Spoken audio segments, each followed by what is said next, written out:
मिथुन राशि व्यक्ति विशेष मानी आपणक जीवन में बृहस्पति जून 2 रु भरी देवाक जाउछंती सुख एवं समृद्धि। नमस्कार, जय जगन्नाथ। भाग्यलिपि टिप्स को आपण मानक स्वागत। दर्शक बंधु, जून 2 रे बृहस्पतिंकर प्रवेश हेबो कर्कट राशि रे। बृहस्पतिंकर एही प्रवेश कर्कट राशि रे मिथुन राशि व्यक्ति विशेष मानक जीवन में एक सकारात्मक परिवर्तन आनिबा पई जाउछि। बृहस्पति हेउछंती ज्ञान, धन, विवाह, संतान एवं शुभत्तर कारक ग्रह। जेतेबेले बृहस्पति कर्कट राशि रे प्रवेश हेबो सेतेबेले सब राशि व्यक्ति विशेष मानक जीवन में किछि ना किछि प्रभाव पड़िबो।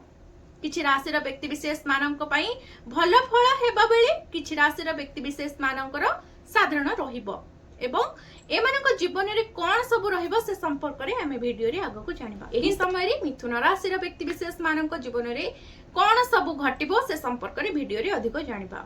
चलंतु वीडियोटी को आरंभ करनेबा। वीडियोटी आरंभ करिया पूर्व आपण मानक गोटे छोट अनुरोध, आपण मान जदि आम चैनल को नुआ आछंती तेबे चैनल को सब्सक्राइब करी पाखर थिया बेल आइकन को प्रेस करि देबे एवं आपणक मतामत आमको निश्चिंत भाव में कमेंट माध्यम रे जणाइबे एवं आपणकर केउ राशि आमको जणाइबा को अनुरोध। तेबे आसंतु देरी करिबेनी, वीडियोटी को आरंभ करनेबा। मिथुन राशि व्यक्ति विशेष मानकर एही जून 2 रु केमति कटिबो देखंतु। बृहस्पति मिथुन राशि रु द्वितीय घरे गमन करिवे। आपणक पई सप्तम एवं दशम घरे बृहस्पतिंकर शासन रहिबो। वर्ष 2026 रे एही बृहस्पतिंकर गमन आपणक जीवन रे सुख एवं समृद्धि आनिबो।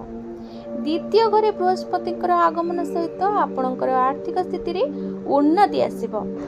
आपण मानकर बैंक बैलेंस मध्य वृद्धि पाइबार बहुत संभावना रहुछि एवं जोग मध्य बनुछि। आपणकर आर्थिक योजना माध्यम रे अर्जित टंका को विनियोग करिवे एवं नूतन संचय योजना रे विनियोग आपण करि पारंती। ए समय मध्य रे विशेष भाव रे जेतेबेले बृहस्पति उच्च राशि कर्कट राशि रे प्रवेश करिवे, मिथुन राशि रो व्यक्ति विशेष माने जून 2 रु अक्टोबर 31 तारिख पर्यंत एमानकर संचय क्षेत्र रे गोटे बड़ परिवर्तन आसीबा। एमाने संचय करि परिबे जहा फल रे यथेष्ट आर्थिक लाभ हेबो। आपण मानकर आपणक आर्थिक स्थिति धीरे धीरे समृद्ध हेबो।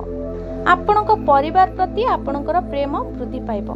परिवार सदस्य माने पारिवारिक मूल्यबोध को गुरुत्व देबे एवं परस्पर यत्न नेबे। आपणक कथा अधिक गुरुत्वपूर्ण हेबो एवं लोक माने आपणक कथा रे प्रभावित हेबे एवं आपणक कथा सुनिबे। एही समय पूर्व पुरुषक व्यवसाय रे थिबा लोकंक पई लाभदायक साब्यस्त हेबो। आपणक जीवन साथी द्वारा आर्थिक लाभर संभावना बहुत रहुछि एवं कार्य क्षेत्र रे आपणक आर्थिक स्थिति रे उन्नति हेबो, जहा दरमा वृद्धि मध्य आपण मानकर होई पारे। जो माने चाकरी करछन्ती से मानकर दरमा वृद्धि हेबार बहुत संभावना रहुछि। ए समय मध्य रे आपण रोगरो मुक्ति पाइबे, शत्रु माने शांत रहिबे एवं ऋण ह्रास पाइबा। आपण मानकर आपणको धार्मिक एवं आध्यात्मिक कार्यकलाप रे अंशग्रहण करिवार सुयोग मिलिबो।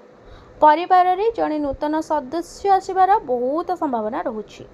जन्म किंबा विवाह होई पारे। आपणको परिवार रे केही विवाह करि पारंती किंबा पिला मध्य जन्म होई पारंती। घरे शुभ घटना गुडिक घटिबो। कार्य क्षेत्र रे आपणकर प्रभाव वृद्धि पाइबो एवं आपणक प्रयास एवं अभिज्ञता आपणको लाभदायक देव। आपण मानक पई प्रतिकार कोन रहिछि, केउ प्रतिकार करिबा द्वारा आहुरी शुभफल आपण माने प्राप्ति करिबे देखंतु। आपण गुरुवार दिन आपणक जीवरे केसर लगांतु, अधिक शुभफल प्राप्ति करिबे।